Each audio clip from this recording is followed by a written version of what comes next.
Welcome back, students. In this video lecture, we will complete the interference of R1 and R2. So, class, we are doing the interference due to a thin film, and we have discussed a lot in last 23 minutes of previous lecture.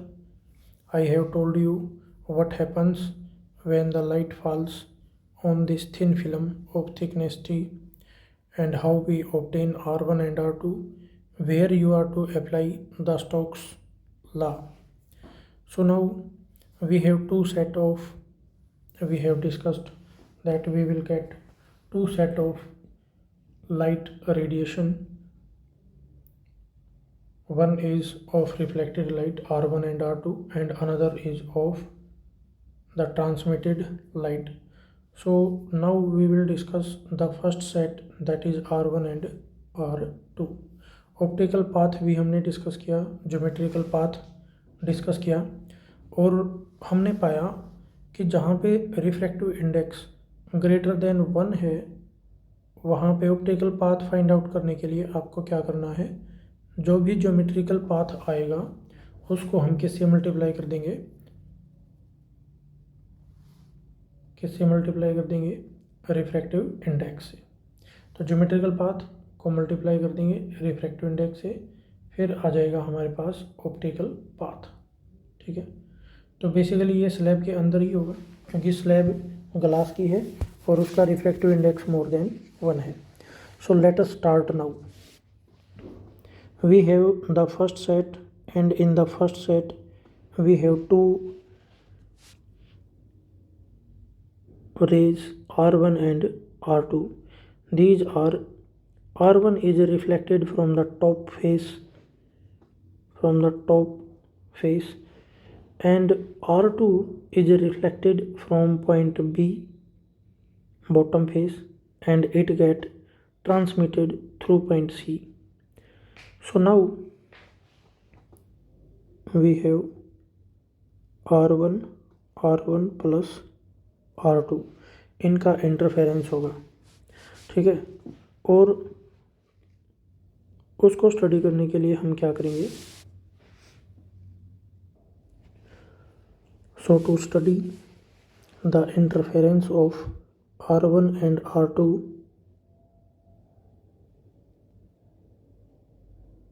our first task is to find the path difference. So we will see how much path is covered by R1 and R2. To find that, we will do some geometrical construction, and the first one is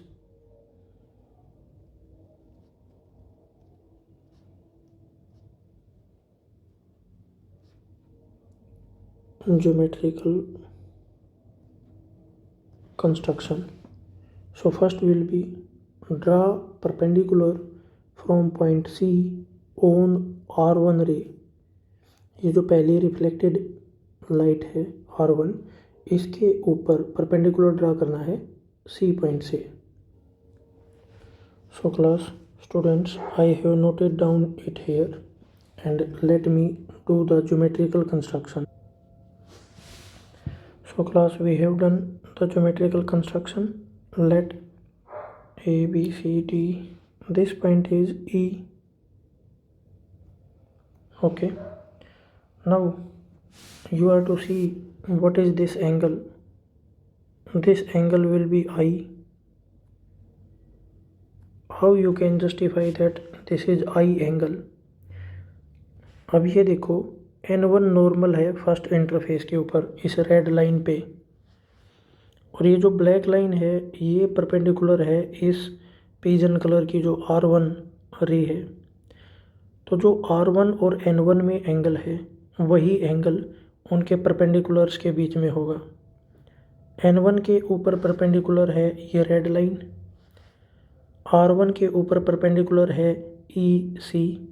तो EC में और AC में angle वही होगा जो ई ए में है और ए N1 में है, ठीक है। So this is the logic, the angle between perpendiculars is same as the angle between lines. Okay, now what we will do,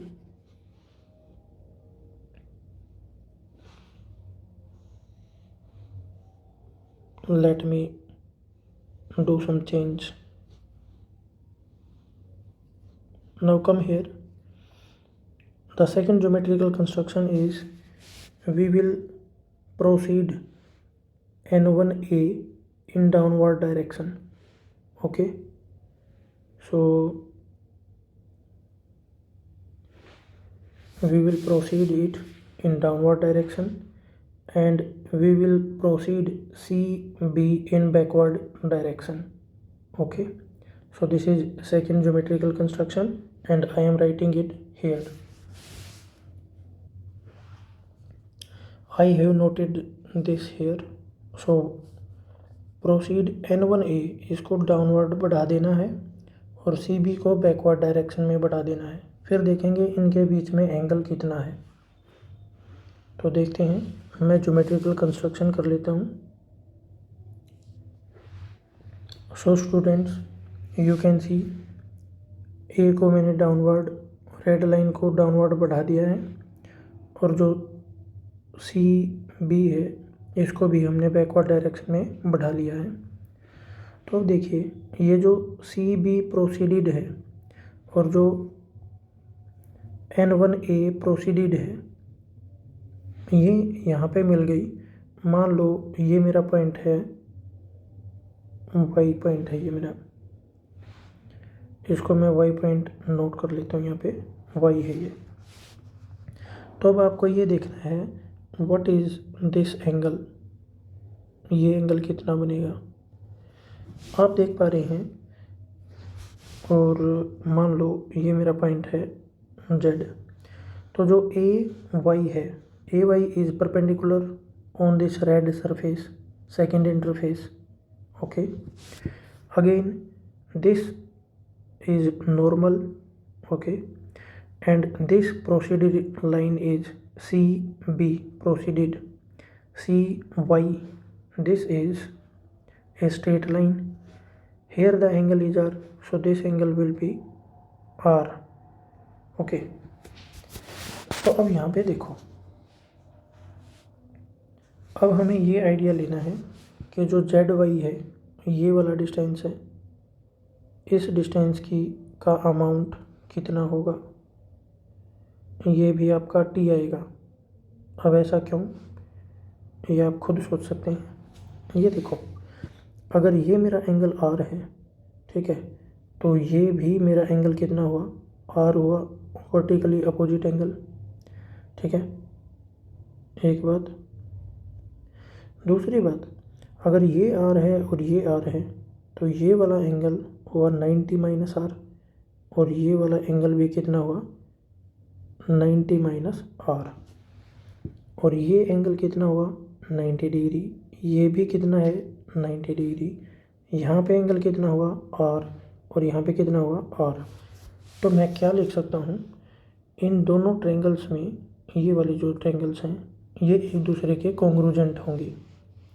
तो मैं लिख देता हूँ इस चीज़ को यहाँ पे, triangle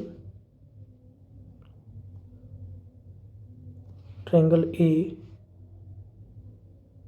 B Z is congruent with triangle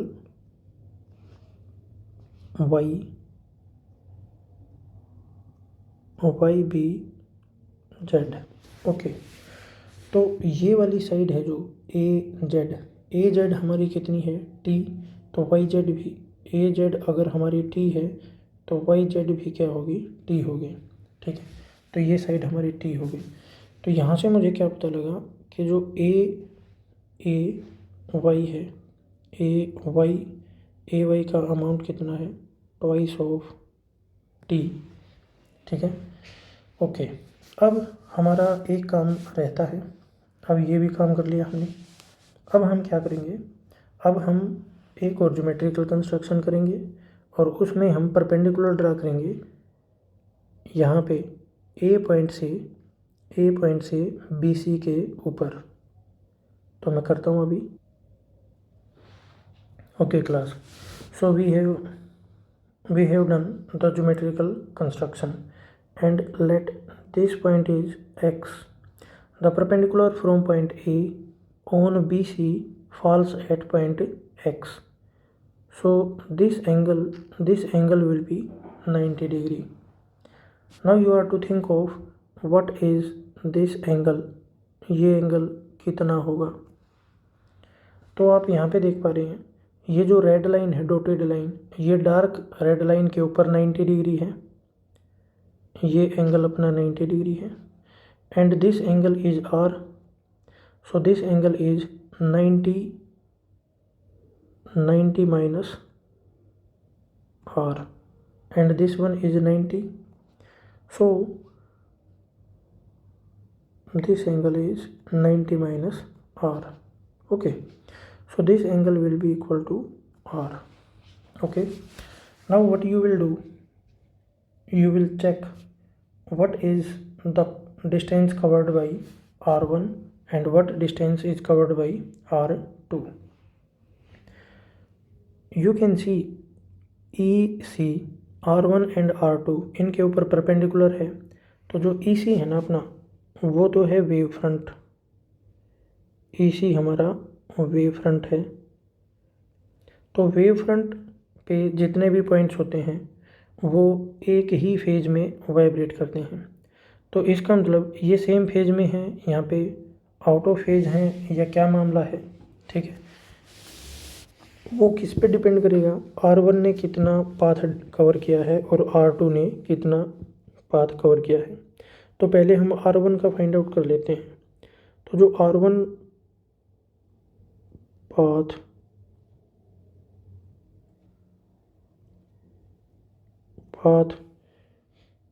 covered by R1, this is equal to, यहाँ पे देखने से पता लग रहा है आपको कितना पाथ कवर किया है। ए पॉइंट से लेकर के ई पॉइंट तक। तो ये मेरा पाथ आ गया ई। ओके, अब मुझे क्या करना है, मुझे पाथ फाइंड आउट करना है। और कौन से पाथ की बात हो रही है यहाँ पे, ऑप्टिकल पाथ की, ठीक है। तो यहाँ पर ये जो ऑप्टिकल पाथ है ये ज्योमेट्रिकल पाथ के ही इक्वल है, क्योंकि जो ए ई है वो आपकी एयर मीडियम में है, ठीक है। अब हम फाइंड आउट करेंगे ऑप्टिकल पाथ कवर्ड बाई, कौन कवर करेगा, सेकेंड रे कवर्ड बाई R2। और ये किसके इक्वल होगा, देखिए ए पॉइंट तक R1 एंड R2 दोनों एनर्जी सेम डायरेक्शन में सेम स्पीड से ट्रेवल कर रही थी और ए पॉइंट पे इनका बाइफर्केशन होता है। तो ए पॉइंट के बाद ये एनर्जी जो R2 है वो ए बी के अलोंग मूव करती है, यहाँ पे रिफ्लेक्शन होता है, बी सी के अलोंग मूव करती है और फिर बाहर निकलती है। तो इसने कितना पाथ कवर किया, इसने कवर किया ट्वाइस ऑफ ए बी, ठीक है। या आप इसको यूँ लिख सकते हैं और बाद में समझ लेंगे। देखिए, तो इसने कितना पाथ कवर किया है, ये पहले तो जाती है ए बी के अलोंग और फिर मूव करती है ये बी सी के अलोंग, ठीक है। अब ये देखना है क्या ये एयर में है, ये है ग्लास में, और ग्लास का रिफ्रैक्टिव इंडेक्स है मोर देन 1, ठीक है। तो इस ज्योमेट्रिकल पाथ को मैंने मल्टीप्लाई कर दिया रिफ्रैक्टिव इंडेक्स से और ये मुझे क्या प्रोवाइड करेगा, ऑप्टिकल पाथ। अब हमारा काम क्या है, हमें इन दोनों रे ने जितना पाथ कवर किया है उसका डिफरेंस देखना है। वो n लेमडा के इक्वल है, वो 2n लेमडा के इक्वल है, या वो odd multiple of lambda by 2 है, ठीक है। तो अब देखो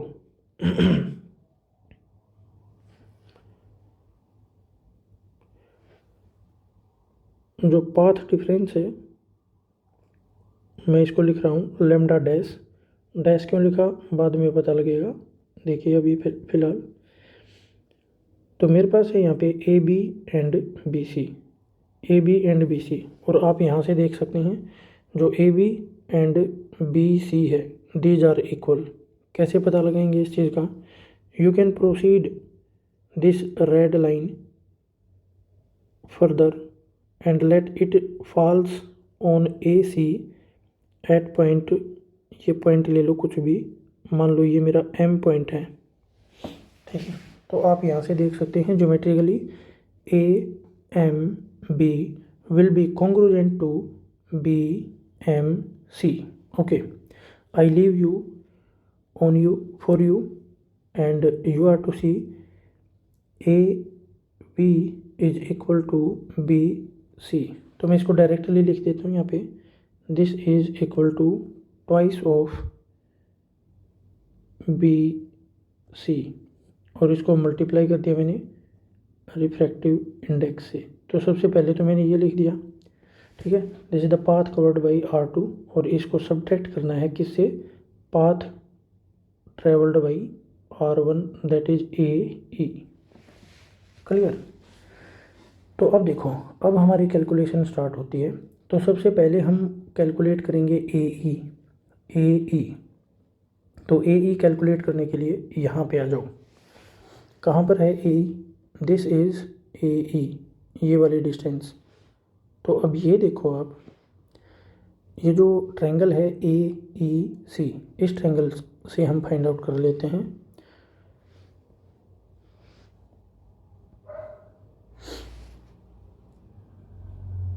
ट्रायंगल ए ई सी, तो इस ट्रायंगल में देखिए यहाँ पे 90 डिग्री है, 90 डिग्री के अपोजिट ये वाली साइड, ये जो रेड कलर का ए सी है, ए सी विल बी द हाइपोटेन्यूज, ये लॉन्गेस्ट साइड है इस ट्रायंगल में।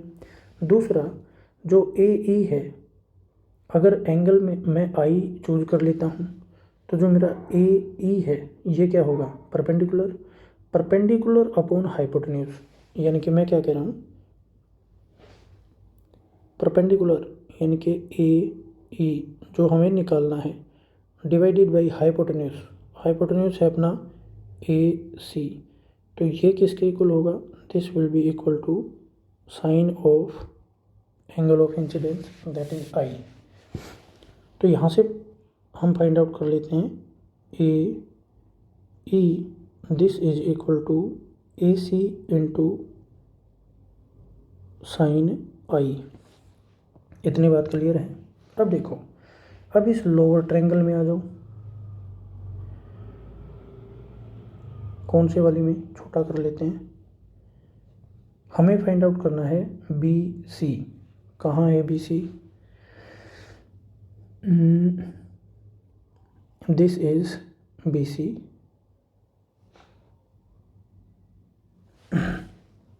तो अब देखिए ये जो बी सी है,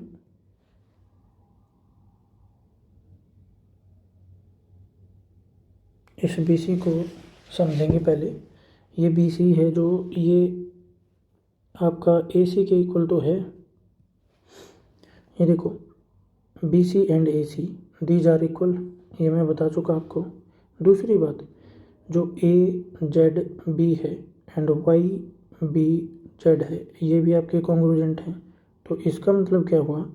A B this is equal to B Y, ठीक है। तो यहाँ पर ये जो पाथ है A B plus B C, इसको यूँ लिखने के बजाय मैं थोड़ा इसको चेंज कर लेता हूँ, देखिए उसका फ़ायदा होगा हमें। देखो, तो यहाँ पर मैंने लिख लिया ए बी की जगह मैंने लिख दिया Y B plus B C this times of mu, और यहाँ पे घटाना क्या था? घटा था हमारा ए ई। आपको घटाना है, इसमें से घटाओगे, इसमें से घटा दिया मैंने A E is the path covered by R1 and this path is covered by R2। तो ये आपको देगा पाथ डिफरेंस। इतनी बात क्लियर होगी। अब देखिए, अब ये जो y से लेके c तक का डिस्टेंस है, ये आपका y है और यहाँ पर आपका c है। तो इस डिस्टेंस को मैं फर्दर डिवाइड कर लेता हूँ। पहले तो देखिए ये कहाँ पर है, ये है अपना y से लेकर के b से होते हुए x से होते हुए c तक है, ये इतना डिस्टेंस, ये वाला डिस्टेंस, समझ पा रहे हैं? ठीक है, इस डिस्टेंस को मैं फिर से ब्रेक कर लेता हूँ, मैं इसको लिख लेता हूँ, I write it y to x। देखिए y से स्टार्ट करके x तक और फिर x से लेके c तक, और यहाँ पे ले गया मैंने plus X C into mu minus A ई। अब आप क्या करोगे, ए ई आपने फाइंड आउट कर रखा है, यहाँ पर देखिए ये ए ई है, ठीक है। ए ई आपने ए सी की टर्म में फाइंड आउट कर रखा है। अब हमें क्या चाहिए, हमें चाहिए एक्स सी। तो एक्स सी को भी आप ए सी की टर्म में फाइंड आउट कर लो, ठीक है। तो अब देखो हम क्या करेंगे,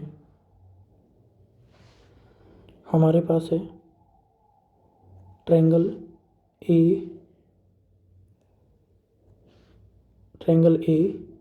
x C, A X C. इस वाले ट्रायंगल में देखो, यहाँ पर मुझे एक्स सी की वैल्यू फाइंड आउट करनी है। ऐसा क्यों? क्योंकि मुझे यहाँ पर पुट करना है इसको, ठीक है। और किसके टर्म में फाइंड आउट करूँगा मैं, ए सी की टर्म में फाइंड आउट करूँगा। ऐसा क्यों?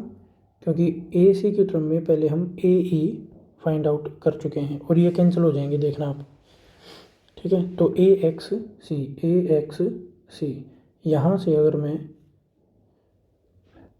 एक्स सी फाइंड आउट करता हूँ तो ये देखो, ये है अपना एक्स सी और एक्स सी, ये है अपना आर और ये है 90। तो ये जो ए सी है 90 के सामने, ये हमारा हाइपोटेन्यूस हुआ, ठीक है। और ए एक्स ये अपना बेस हुआ एंड एक्स सी, ठीक है, ए एक्स सी ये अपना परपेंडिकुलर हुआ। तो यहाँ से मैं फिर वही फाइंड आउट कर रहा हूँ, परपेंडिकुलर अपॉन हाइपोटेन्यूस है अपना A C and this will be equal to sine of R. तो मुझे क्या पता लगा यहाँ पे, X C this is equal to A C times of sine are.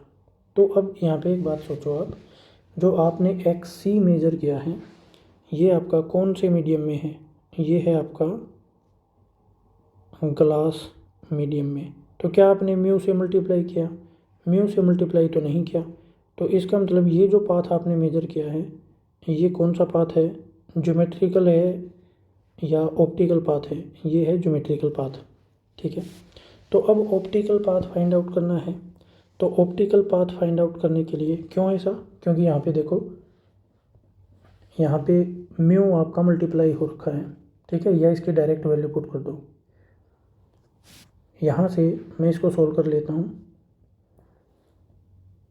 मेरे पास आ गया Y dash this is equal to Y X into mu, okay. Then you have plus X C into mu, then you have minus A E, ठीक है। अब x सी की value यहाँ पे पुट कर दो और ए ई की वैल्यू भी यहाँ पे पुट कर दो, okay.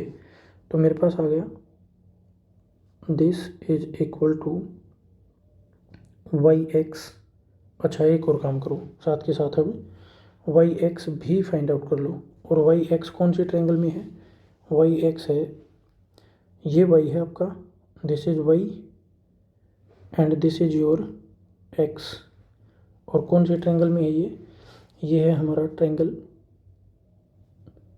Y X A triangle में। कहाँ पर है Y X A? This is Y, this is X and this is A. What is this angle?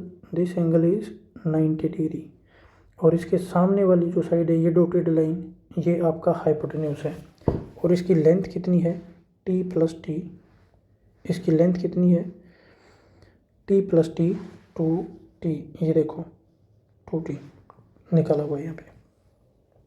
तो यहाँ पे हम फाइंड आउट करेंगे बेस। तो जो बेस है वो है अपना y इंटू एक्स, और अपना हाइपोटेन्यूज है वो है अपना a into Y. So base upon hypotenuse ये होता है cosine of the angle here is r। ओके, सोल्व कर लो इसको। तो यहाँ से हमारे पास वाई एक्स की वैल्यू आ जाएगी, ठीक है। और इस वाई एक्स को यहाँ पे रख देंगे। तो वाई एक्स की वैल्यू आ गई मेरे पास। ए वाई है हमारा 2t, ए वाई अपना 2t है, ठीक है। तो Y X equal to 2t, mu को पहले लिख लेता हूँ, mu into cos R plus, अब देखो हमारे पास क्या है, एक्स सी इंटू म्यू, ठीक है। X C into mu and A E, ये आपस में कैंसिल हो जाएंगे। यहाँ से देख लो, ये है हमारे पास, ठीक है। तो अगर आप कंपेयर करेंगे तो ये दोनों के दोनों कैंसिल हो जाएंगे हमारे पास। इनको डिवाइड करके देख लो। तो डिवाइड करके देखेंगे तो हम, मेरे पास आ गया A E, this is equal to A C into sine I, और इसको डिवाइड कर देता हूँ मैं एक्स सी से। So this will B, you will get AC into sin R. From here you will see this is AC से AC cancel हो गया and sin I by R, this is mu. तो क्या पता लगा हमें? पता लगा AE this is equal to mu times of X C, ठीक है। तो यहाँ पर देखो mu times of X C, this is equal to A E. तो ये कैंसिल हो गई, ठीक है। So we are left with 0। Done. अब देखो, अब ये जो पाथ डिफरेंस आपने फाइंड आउट किया है, ये किस में फाइंड आउट किया? R1 एंड R2 में फाइंड आउट किया, ठीक है। पर यहाँ पर जो R1 में एडिशनल फेज चेंज है, स्टोक्स लॉ में हमने जो स्टडी किया था ये वाला, ये हमने अब तक भी एडजस्ट नहीं किया। तो ये भी आपको एडजस्ट करना है, ये भी बाकी रहता है। तो इसलिए मैंने डैश लगाया था यहाँ पे। तो जो नेट पाथ डिफरेंस आएगा that will B optical path difference, ठीक है। ये आपका ऑप्टिकल पाथ डिफरेंस है, ठीक है। और दूसरा आपका फैक्टर आएगा λ/2 प्लस माइनस, ये आएगा हमारा, ये आया है स्टोक्स लॉ की वजह से, ठीक है। तो हमारा नेट पाथ डिफरेंस कितना हो जाएगा?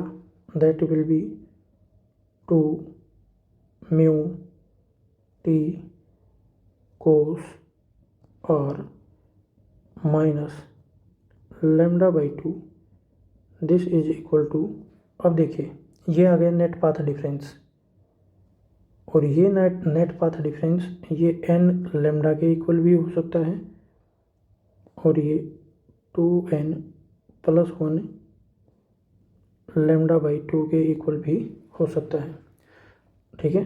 तो इस कंडीशन में हमारे पास बनेगा ब्राइट बैंड, और इसमें बनेगा हमारे पास डार्क बैंड, ओके।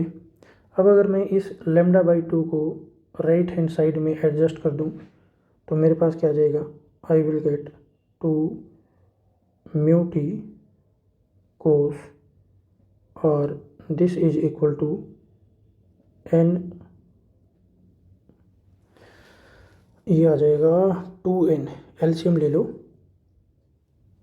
एलसीएम लेना पड़ेगा अगर आप लेमडा बाई टू को बाहर लेना चाह रहे हो, ठीक है। तो यहाँ पे आ जाएगा अपने पास 2n plus 1 lambda by to. तो ये हमारी कंडीशन बन गई ब्राइट बैंड की, ठीक है। तो मैंने पहली इक्वेशन को रीअरेंज किया, अगर मैं दूसरी को रीअरेंज करूँगा तो मेरे पास आ जाएगा n lambda and this will be the condition for dark band. Okay class, and the lecture has been lengthy. The rest of the things I will cover in the next lecture. So if you find it informative, please share and subscribe. I will repeat, I will discuss it, I will revise it in the next lecture. You can hope that that will be of less length. Okay, so wait for the next lecture.